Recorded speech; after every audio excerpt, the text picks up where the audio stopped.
제가 작전동 감리교회에 온 지가 벌써 30년이 되었습니다. 그동안 많은 일들이 있었지만 이번 감사행전을 통하여 특별히 감사한 일이 어떤 것이 있었는가 생각해 보았습니다. 특별히 세 가지를 생각하게 되었습니다. 첫 번째, 2012년 여름 아버지께서 갑자기 쓰러지셨습니다. 그런 일을 처음 당하였기 때문에 너무 당황스럽고 어찌할 바를 모르고 그저 울기만 했던 것 같습니다. 그러면서 저는 생각을 했습니다. 아, 이 일은 내가 할 수 있는 일이 아무것도 없구나.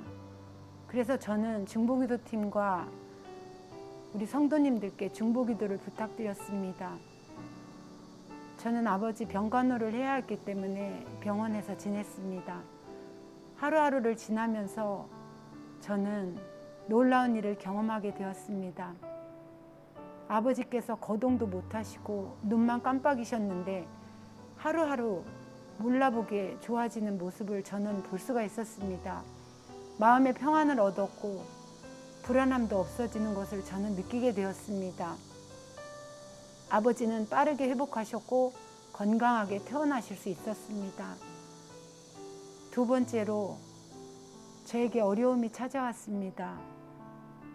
늘 목사님의 말씀을 들을 때 어려운 일이 생기면 기도로 이겨내야 된다는 것을 알고 있었지만 막상 저에게 어려움이 닥치니 기도할 힘이 나지 않았습니다. 엄두도 못 낼 수밖에 없었습니다. 그저 걱정과 눈물뿐이었습니다. 그럴 때 또 생각이 났습니다. 아, 이것도 내가 할 수 있는 일이 아니구나. 저는 중보기도팀과 또 성도님들께 간곡히 부탁을 드렸습니다. 우리 성도님들께서 저를 위해 많이 기도해 주시고 위로해 주시고 힘을 주셔서 저는 그 어려움을 잘 이겨낼 수 있고 잘 회복할 수 있었습니다. 세 번째, 저희 남편이 2년 전에 또 병원에 입원하는 일이 있었습니다. 그때도 역시 얼마나 힘들었는지 제가 아무것도 할 수 있는 게 없고 그저 걱정뿐이었습니다. 그럴 때도 역시 우리 성도님들께서 저를 위해 기도해 주시고 남편을 위해 기도해 주셔서 남편이 건강하게 태어날 수 있었습니다. 내가 힘들고 어려울 때, 나의 힘으로 안 될 때 한 사람 한 사람이 모여서 누군가를 위해 기도해 준다는 것이 얼마나 큰 힘이 되고 얼마나 큰 하나님의 은혜인지 저는 깨달을 수 있었습니다. 저는 데살로니가 5장 16절에서 18절 말씀을 좋아합니다. 항상 기뻐하라, 쉬지 말고 기도하라, 범사에 감사하라. 이것이 그리스도 예수 안에서 너희를 향하신 하나님의 뜻이니라라는 말씀입니다.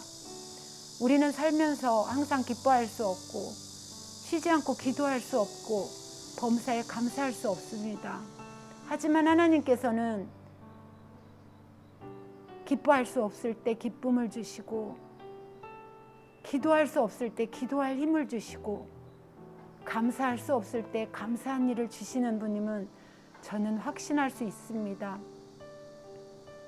지금도 우리를 위해 기도하시는 주님을 기억하며 주님 앞에 한 걸음 한 걸음 나아가려고 기도하고 살아가고 있습니다.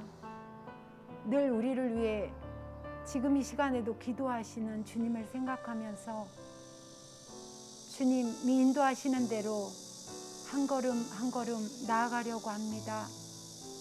주님 사랑합니다.